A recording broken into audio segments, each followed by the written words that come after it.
Chers fidèles musulmans, serviteurs d'Allah subhanahu wa ta'ala, nous voici par la grâce d'Allah subhanahu wa ta'ala en plein jour de mois sacré de Rajab. Ce mois qui est le deuxième des mois sacrés, le deuxième des 4 mois sacrés qu'Allah le Très-Haut en a recommandé à ses serviteurs d'y abandonner l'injustice et tout péché afin de préserver leur sainteté et profiter de la satisfaction d'Allah.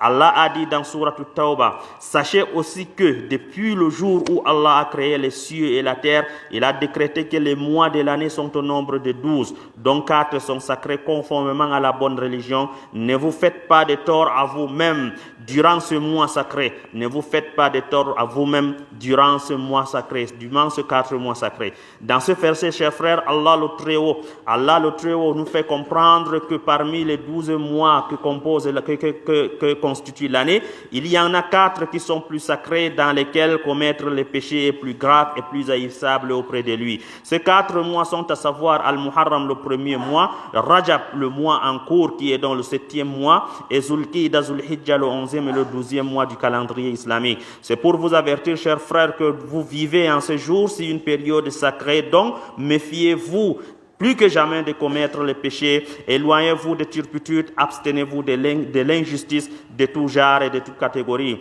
Quiconque parmi vous se voit en train de faire du mal en ce jour-ci, qu'il laisse et se replie en guise de témoigner au bon Dieu notre respect de ce mois sacré. N'acceptez pas, chers frères, de commettre en ce jour des actes qui prouvent votre mépris ou votre humiliation à l'égard de ce que votre Seigneur estime et ordonne de prêter toute estimation. Qu'Allah subhanahu wa ta'ala nous dirige sur la bonne voie. Alors, chers frères, il convient ici de vous faire connaître que les mois sacrés cités ci-avant étaient considérés par les Arabes avant l'islam comme des mois de trêve, de cessez-le-feu entre les tribus en guerre. Et quand l'islam apparut, prêta la même considération à ce mois et interdisa aux fidèles musulmans de débuter les affrontements contre leurs ennemis durant ce mois. Allah a dit dans Sourate la Vache, ils t'interrogent sur le mois sacré et le combat en un tel mois. Réponds, combattre en ce mois est un péché grave. Selon d'autres ulémas, ce verset ne fait pas partie des versets abrogés et la sentence qu'elle donne, celui d'interdire aux musulmans de débuter le combat dans l'un de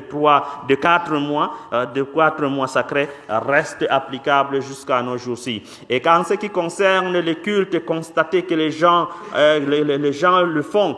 En ce mois sacré de Rajab, 3 catégories de cultes sont observées par d'autres musulmans, à savoir le jeûne, les prières nocturnes et le petit pèlerinage, la Umrah. Qu'en est-il donc de l'authenticité de ce culte pratiqué en cette période?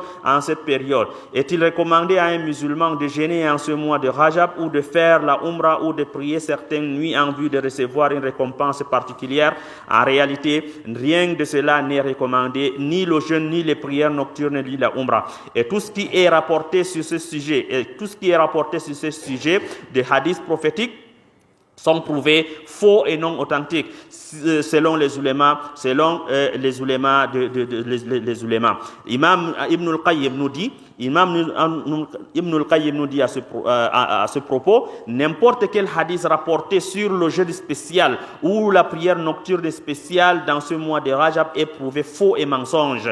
Alors, chers frères, méfiez-vous de tous ces hadiths que d'autres ignorants vous racontent, qui vous encouragent à jeûner certains jours dans ce mois de Rajab ou de jeûnes particuliers dans ce mois de Rajab. Car tout est prouvé faux, comme bien entendu de cet éminent cheikh Ibn al-Qayyim al-Jawziyya. Qu'Allah subhanahu wa ta'ala lui fasse miséricorde. Cependant, vous pouvez jeûner dans ce mois vos jeûnes habituels, tels que chaque lundi et jeudi. Par exemple, vous pouvez aussi prier la nuit. Vous pouvez aussi prier la nuit comme habitué, sans changer en ce délai le rythme. Sinon, l'on risque de commettre une innovation dans la religion. Et en ce qui concerne la Umrah dans ce mois de Rajab, si le fidèle vise ce mois pour y effectuer, cela est réprochable et bid'a. Mais si c'est le moyen de se rendre à la Umrah qu'il y soit disponible en ce mois, et c'est pour cela qu'il veut y aller, là il n'y a aucun problème.